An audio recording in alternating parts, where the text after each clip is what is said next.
Nah, ibu-ibu sudah kita saksikan bersama ya film mengenai pencegahan tentang penyakit kecacingan dan penyakit malaria.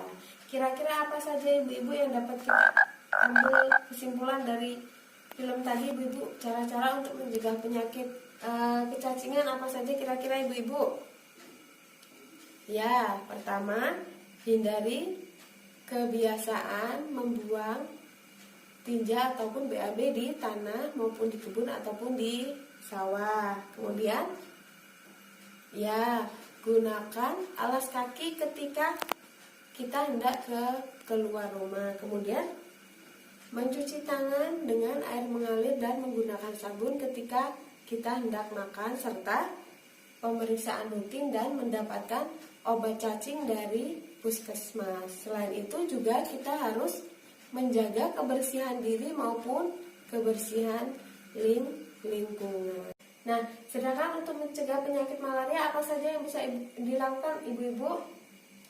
Pertama, menggunakan kelambu berinsektisida, yaitu kelambu yang sudah dilapisi dengan racun serangga yang dapat membunuh nyamuk tetapi tidak membahayakan bagi manusia. Kemudian ada lagi ya, menggunakan celana panjang maupun kemeja lengan panjang ketika kita berada di luar rumah. Kemudian ada lagi pemakaian penolak nyamuk atau obat nyamuk serta pemakaian kawat nyamuk pada jendela-jendela rumah maupun pintu-pintu rumah. Nah, ibu-ibu, kita bisa lihat penjelasannya di sini, Bu. Di flip chart ini bisa kita perhatikan bersama ya, ibu-ibu, mengenal kecacingan dan pencegahannya. Kecacingan apa sih ibu-ibu? Kecacingan adalah gejala gangguan kesehatan akibat adanya cacing parasit pada tubuh anak. Disebut parasit karena cacing mengganggu penyerapan zat makanan pada usus. Jenis-jenis cacingnya apa saja ibu-ibu? Ada cacing gelang, cacing cambuk maupun cacing tambang. Pencegahannya adalah dengan cara mencuci tangan menggunakan sabun dan air mengalir, memotong kuku pendek dan bersih, menggunakan alas kaki jika keluar rumah, serta BAB dan BAK atau buang air kecil pada atau menggunakan jamban sehat, membersihkan bak penampung air serta menutupnya supaya terhindar dari jentik nyamuk ya ibu-ibu, dan membuang sampah pada tempatnya. Nah, untuk mengenal malaria dan pencegahannya yaitu malaria itu apa ibu-ibu? Malaria adalah penyakit yang disebabkan oleh gigitan nyamuk Anopheles betina yang mengandung malaria. Pencegahannya bagaimana? Pencegahannya yaitu dengan memakai kelambu anti nyamuk berinsektisida seperti tadi yang disebutkan ya ibu-ibu, yang tidak berbahaya bagi kesehatan manusia. Bisa menggunakan celana panjang ataupun kemeja lengan panjang ketika di luar rumah, menggunakan obat nyamuk ataupun penolak nyamuk, serta pemakaian kawat kasar pada pintu maupun jendela-jendela. Nah, ketika ibu-ibu harus segera membawa anak ke puskesmas jika ditemukan gejala-gejala seperti ini, Bu.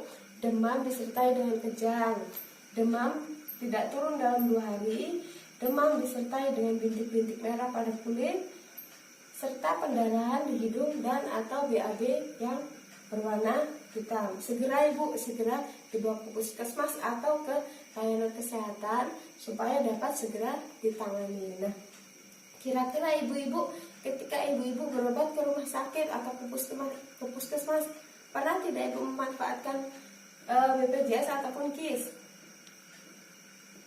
Pernah ya ibu-ibu? Nah, di sini kira-kira semua sudah punya kartu BPJS atau KIS, Bu? Sudah, alhamdulillah ya ibu-ibu. Nah, kita bisa memanfaatkan kartu BPJS atau KIS untuk berobat, Bu. Nah, caranya bagaimana berobat dengan memanfaatkan BPJS atau KIS? Yaitu ibu bisa mendatangi ke Vaskes tingkat pertama atau fasilitas kesehatan tingkat pertama yang tercantum dalam kartu BPJS ibu-ibu. Misalkan di kartu BPJS ibu tercantum puskesmas Gisting misalkan. Nah, berarti ibu bisa berobat ke puskesmas Gisting untuk penanganan tingkat pertama.